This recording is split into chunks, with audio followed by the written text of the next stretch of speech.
Hey everybody, welcome to the SkyLounge here to review some Vegas Golden Knights action as we beat the New York Islanders 3-2.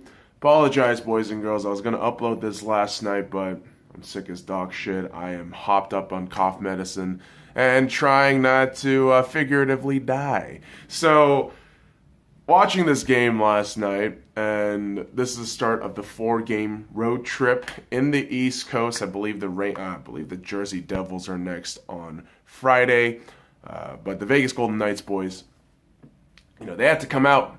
They had to do the right thing, and what really launched this game initially was a fucking penalty by New York Islanders. Like 20 seconds in, you commit a penalty, high sticking against Braden McNabb. And sure enough, 34 seconds into the game, Jonathan Marchessault, just the way he got this goal in, man, on a power play. Riley Smith passes it to Marchessault, who's on the point, who fucking snipes that shit, top bins right in front of Leonard, and it's 1-0 to the Vegas Golden Knights very early on. But you knew the retaliation was coming back, and Vegas, got, I would say complacent is probably the best word, and we do this from time to time where you get the 1-goal lead, you play a little cocky, you play a little arrogant, you don't think about puck possession, you don't think about, good decent passing, you just let that shit be. And unfortunately for Vegas, 3 minutes and 17 seconds in, Anthony Beauvillier is able to score a goal, and he was really all alone in front of Flower, and Vegas's defense was not able to, be solid on that shit. So that was kind of annoying. And what's funny? I'm listening to the sports radio in Vegas, and I've heard it pronounced so many times before, so that's why I picked it up like Anthony Beauvillier. But the Vegas sports announcer pronounced this so fucking weird, Anthony Beauvillier. Like, no, dude, I think that's a double L. I don't know. Maybe I could be wrong, but Beauvillier scores, and I thought the first period ended 1-1 with Vegas being a little too inaccurate with the passing, a little too sloppy, and that story kind of continued into the second period where the Islanders kept bringing on the heat. And you got to give a tremendous shout out to Barry Trotz, the head coach, Stanley Cup winner with the Washington Capitals, who moved to the Islanders in the offseason. And there's a lot of good young talent there. Let's give a shout out to Barzal. The guy had 2 assists in this game. One also coming in 11 minutes and 19 seconds in with the goal from Pelech. The thing is, with that goal, what I really recall is just seeing Matt Barzal taking the puck in the neutral zone, balancing it out. Like, he smacked that shit with the stick and able to just handle that puck really well to give Pelech a fucking behind the guy pass. Like, he was behind Barzal and pushes the pass to Pelech, gets the fucking goal in right in front of Fleury. Fleury had no chance on that shit, by the way.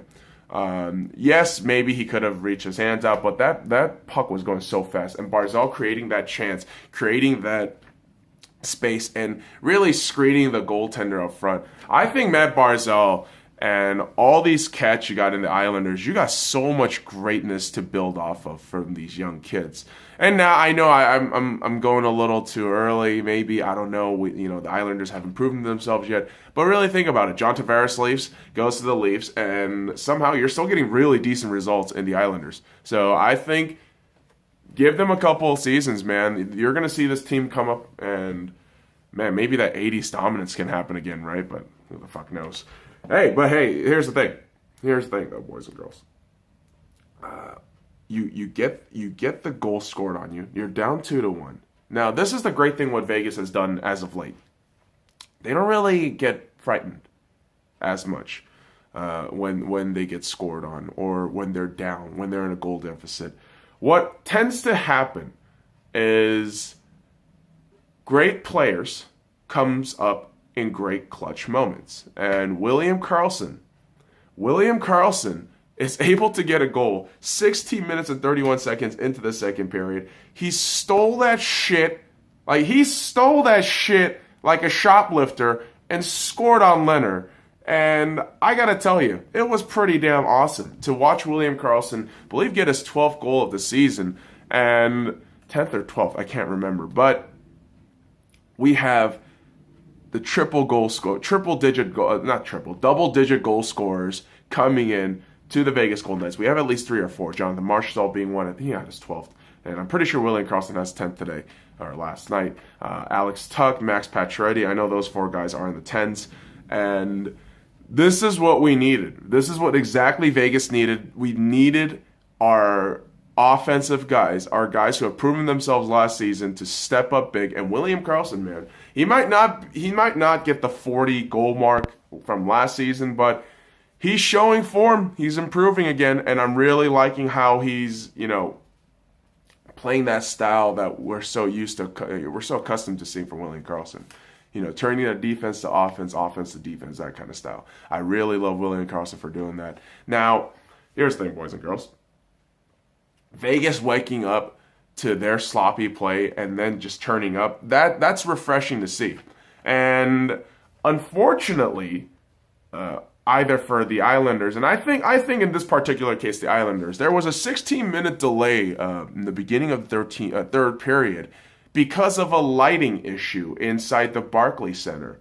And due to that 16-minute delay, because the lights, I believe lightning struck in the stadium or what have you, lights were off and maybe half of them were lit. 16-minute delay, which, quite frankly, I've never witnessed it before. And trying to listen to this shit on radio, I was like, what the hell's going on? This lighting delay. I don't know what the hell's going on. But hey, game goes back on. And maybe I think the delay might have worked against the Islanders, because 3 minutes into the third period, Tomáš Nosek gets a really, really lucky goal. And I'm going to say it right now as a Vegas fan, that was a lucky goal, because Leonard and Hickey were absolutely off their marks. Like the Islander players, Leonard and Hickey, did not do themselves any good by keeping the puck in near the crease and allowing Tomáš Nosek to just net that shit in. And the Lindbergh, Carpenter, Nosek line, that line is getting better. It's getting better every game. Lindbergh, despite being a healthy scratch for nearly over a month, he comes back in the lineup. He is instant energy. And to have him in that line, I think allows Tomáš Nosek and Ryan Carpenter to really flourish in their roles. And Vegas is able to close this game off with a 3-2 win, which is crazy. The other crazy part about this is the first franchise win against the Islanders for the Vegas Golden Knights. For those of you who don't know, last season, 2 bouts against the Islanders, lost both. First time in Vegas Golden Knights history we ever beat the Islanders. Hooray. And here's the thing. Dangerous Fleury is good for us. But are we overusing Flower? Because I can tell you right now, we're going to have a back-to-back game on Sunday and Monday. I honestly don't think Subban's going to start again. I just don't have a good feeling about Subban right now. Subban looked off. Every time he starts, he loses. He has looked off. His reaction, his movement, his body language, everything about him has just been off. But are we overusing Marc-Andre Fleury? That can be a detriment to us come February or March, when this fucking schedule grind is going to be harder. It's going to be much more difficult. And other side note, Tomáš Nosek with his first ever game-winning goal. So congratulations, he was the 1-star. William Karlsson, the 3-star. Matt Barzal, the 2-star. Not surprised. Barzal's a fucking stud. And these are the games, guys, that Vegas has to win. Sloppy, but you pull it off. And goaltender, obviously, we talked about Fleury, how good he was. Let's talk about the numbers of how good he was. 23 saves on 25 shots, a .920 save percentage. Where Leonard, surprisingly, Vegas didn't shoot that much. 14 out of 17 saves, .824. And that also has to do with a lot of the accuracy that Vegas couldn't shoot on the fucking blind side of the net. They were awful in terms of the accuracy. But Vegas pulls the win off. Much needed win on this road trip. We got 4 games, 1 win. Hey, my whole thing with road games is this. You win half of them, I'm good. You can win half of those road games, I'm good. But this is a good start. Got the 1 win. Let's go to the New Jersey Devils on Friday, get that win, and hopefully Vegas can keep climbing itself up and keep elevating itself to a position of playoffs so we can just teabag everybody else in the league. Let me know what you guys think. Follow me at the SkyLounge on all links in the description below. Like, comment, and subscribe for more daily contents. Now fuck off.